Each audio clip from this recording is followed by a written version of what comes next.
Ele é considerado o rei mais rico e mais poderoso de seu tempo.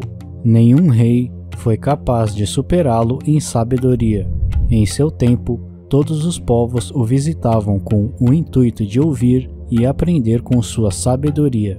O filho do grande rei Davi, que, segundo ele, nunca negou nada ao que seus olhos desejaram. No vídeo de hoje, contaremos um pouco mais sobre a história do grande rei Salomão.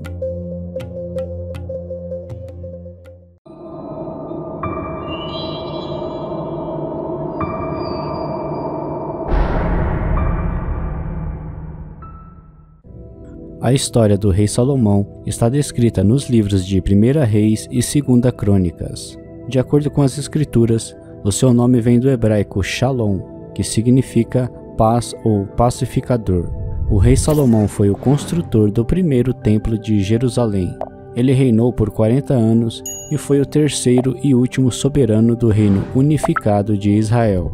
Não existe praticamente nenhuma informação sobre os primeiros anos da vida e a juventude de Salomão.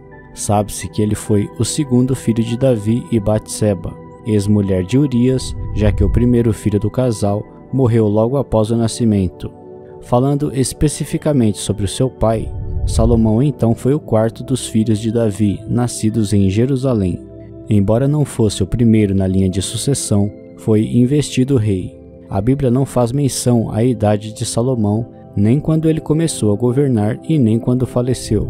O mais aceito é que Salomão tenha herdado o trono de Israel quando tinha apenas 20 anos de idade, antes de seu pai morrer em cerca de 970 a.C., a pedido de Batseba e o profeta Natã, e em circunstâncias certamente difíceis, pois outro dos filhos de Davi, Adonias, mais velho do que ele, também o pretendia. Aparentemente, numa fase inicial, os dois irmãos terão estabelecido uma regência comum, mas, ao fim de pouco tempo, Salomão terminou com toda e cada uma das figuras da corte que considerava uma ameaça no seu caminho para o trono. Primeiro mandou matar Adonias. Em seguida, desterrou Abiatar, um antigo sacerdote que tinha conspirado com o seu irmão. E caíram também outros cortesãos como o general Joabe e Simei, do clã de Saul, que amaldiçoaram seu pai que, tal como os anteriores, estava na lista de suspeitos. Depois de ter liquidado todos os seus oponentes e ter colocado nas posições chaves das instituições religiosas, militares e do governo pessoas da sua confiança, iniciou seu reinado, considerado um dos mais prósperos, seguros e estáveis do seu tempo. Diz a Bíblia que o Senhor Deus estava com ele. Salomão pediu sabedoria ao Senhor para que governasse e foi atendido em seu pedido. Ele tornou-se o rei mais sábio da história de Israel. Além da riqueza material, onde todas as taças em que bebia eram de ouro, pois tinha o metal em abundância, ele tinha riqueza em sabedoria, a exemplo dos provérbios que estão na Bíblia.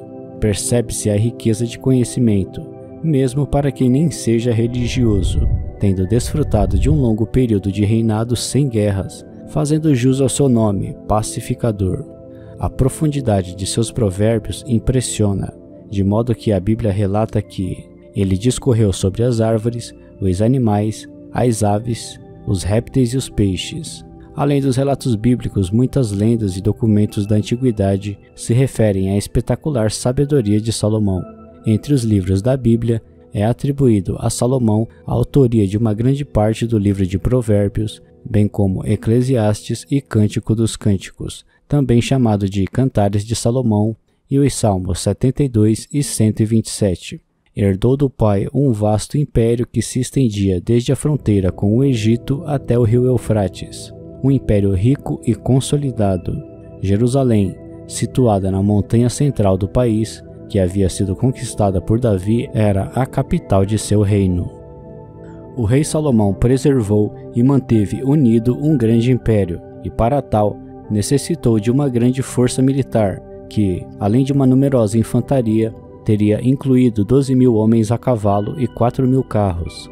O seu exército realizou notáveis operações, especialmente na Síria, onde conseguiu fixar uma excelente rota comercial terrestre.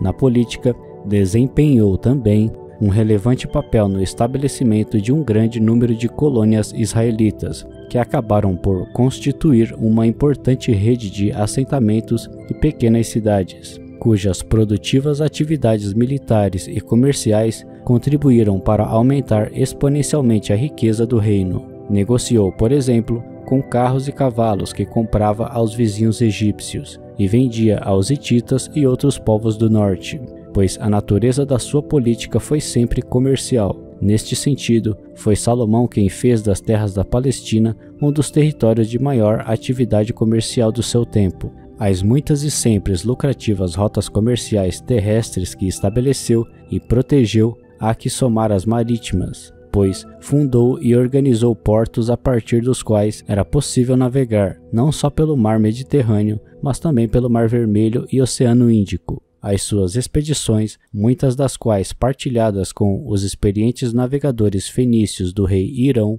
alcançaram praticamente todos os confins do mundo então conhecido, e trouxeram grandes riquezas a Israel. Com os seus cofres repletos de ouro, Salomão empreendeu um importante programa de construção, do qual se destaca uma obra que é considerada a mais proeminente do seu reinado, o primeiro templo de Jerusalém, no qual, segundo a tradição, teria sido guardada a Arca da Aliança.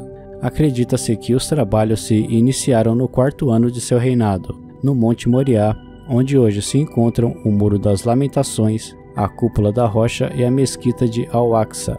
A construção durou 7 anos.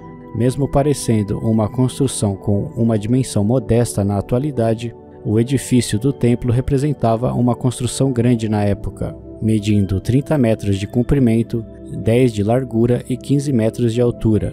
Quando concluiu a construção do templo no 11º ano de seu reinado, o rei Salomão planejou uma grande celebração, onde muitos sacrifícios foram oferecidos na dedicação do edifício. Em diferentes expedições, Salomão terá chegado a enviar para o Líbano cerca de 150.000 homens com a missão de cortar, preparar e enviar para Jerusalém milhares de toneladas de madeira de cedro provenientes daquele país, para serem utilizadas nas suas obras, na construção do templo que a história qualificou como um dos mais belos e luxuosos da antiguidade, e que, segundo a Bíblia, conteve maravilhas como a própria Arca da Aliança, as tábuas da lei, uma mesa feita por Moisés e a menorá, um candelabro sagrado de 7 braços feito com o mais puro ouro. O Templo de Salomão foi destruído 5 séculos mais tarde pelos invasores babilônicos. Reconstruído, foi arrasado novamente no ano 70 da era cristã, pelas legiões romanas. Dele sobrou, até nossos dias, apenas uma muralha que os judeus veneram e chamam de Muro das Lamentações. De acordo com os costumes da época, mas também por conveniência política, Salomão desposou filhas de príncipes moabitas, edomitas, hititas e de outros povos que cercavam Judá e Israel. Salomão, que reinou entre 970 e 930 a.C., de acordo com o livro de Reis, chegou a ter 700 esposas princesas e 300 concubinas. Salomão mandou construir também um magnífico palácio para ele, que demorou 13 anos a ser concluído, e muitas outras mansões e aposentos para suas numerosas esposas e concubinas.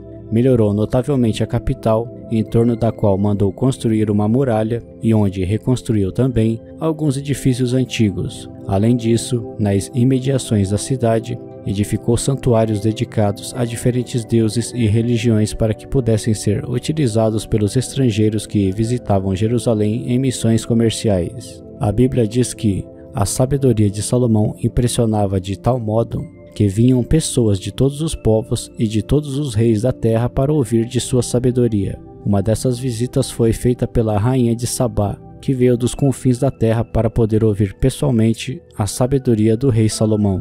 A rainha de Sabá fez muitas perguntas e enigmas a Salomão, e o rei respondeu inteligentemente a todos os questionamentos feitos por ela, deixando-a completamente impressionada.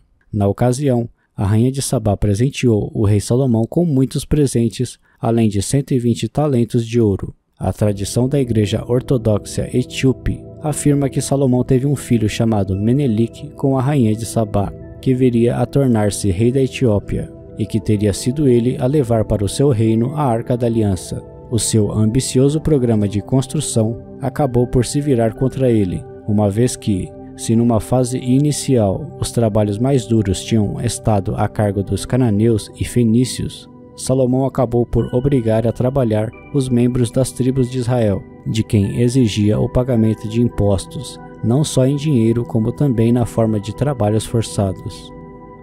O rei Salomão conduziu o seu reino a níveis de riqueza e esplendor nunca visto antes. Durante mais de 40 anos, administrou o império com extremo rigor e estabeleceu nele um novo sistema territorial. Substituiu os territórios tradicionalmente atribuídos às 12 tribos de Israel por 12 novos distritos, aos quais alterou as fronteiras, e para governar cada um deles, nomeou um governador. Cada território deveria sustentar a administração real durante um dos 12 meses do ano, e todos eles deviam obediência a uma instância superior, um governador de governadores, nomeados diretamente pelo rei.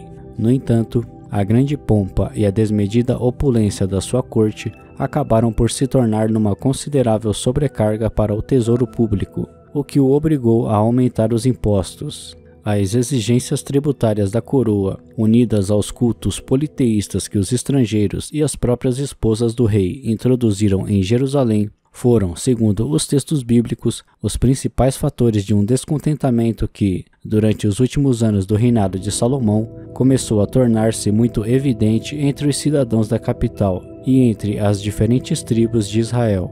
Os rabinos começaram a repreender o rei pela sua deterioração moral e religiosa, bem como pela prática de determinados costumes, como, por exemplo, o fato de suas numerosas esposas lhe prepararem diariamente extravagantes alimentos que nunca chegavam a ser consumidos na sua totalidade. Os sacerdotes de Israel realçavam especialmente a responsabilidade de sua esposa egípcia, a qual acusavam de ter levado para Jerusalém 1000 instrumentos musicais diferentes, destinados cada um deles à adoração de um ídolo diferente, e de ter colocado sobre a cama do rei um dossel mágico bordado com gemas que brilhavam como estrelas, que o levava a confundir o dia com a noite, o que chegou a impedir em determinada ocasião que Salomão praticasse no templo os obrigatórios ritos matinais. As razões do declínio no reino foram, no entanto, um pouco mais prosaicas. Embora a Bíblia garanta que, no final de sua vida, Salomão se tenha arrependido de todos os seus pecados de vaidade e soberba, o materialismo e a ganância já se tinham espalhado pela luxuosa corte do rei e entre os membros das classes mais favorecidas de Jerusalém, enquanto o povo vivia com dificuldades. Salomão, especialmente durante a última etapa de seu reinado, concedera significativos privilégios à tribo de Judá, a qual ele próprio pertencia, o que alimentou contra ele os ressentimentos das restantes linhagens de Israel. O desmembramento do Reino Unido de Israel começava a se tornar evidente, embora apenas tenha vindo a materializar-se depois da morte de Salomão, que terá ocorrido por volta de 930 a.C. A narrativa bíblica nos fornece poucos elementos para falarmos do tipo de morte de Salomão. O que sabemos é que depois de governar por 40 anos, dormiu com seus pais e foi sepultado na cidade de Davi. O local também não é identificado. Sucedeu-lhe ao trono o seu filho Roboão, que, contra a opinião do Conselho de Anciãos de Jerusalém, recusou reduzir os impostos sobre os israelitas, que se sublevaram quase imediatamente. 10 das suas tribos fundaram no norte o seu próprio reino, o reino de Israel. As tribos de Judá e Benjamim formaram no sul o reino de Judá. O reino de Davi fora dividido. Apesar de encerrar sua vida de forma melancólica, deixando um reino desgastado e prestes a ruir, o rei Salomão fez contribuições importantíssimas para Israel, sendo aquele que construiu o templo, o que colocou Israel no cenário internacional e foi o principal autor da literatura de sabedoria hebraica. Esse foi o vídeo de hoje. Espero que tenham gostado. E se sim, deixe sua opinião, like e inscrição para não perder nenhum vídeo. Até a próxima. Obrigado.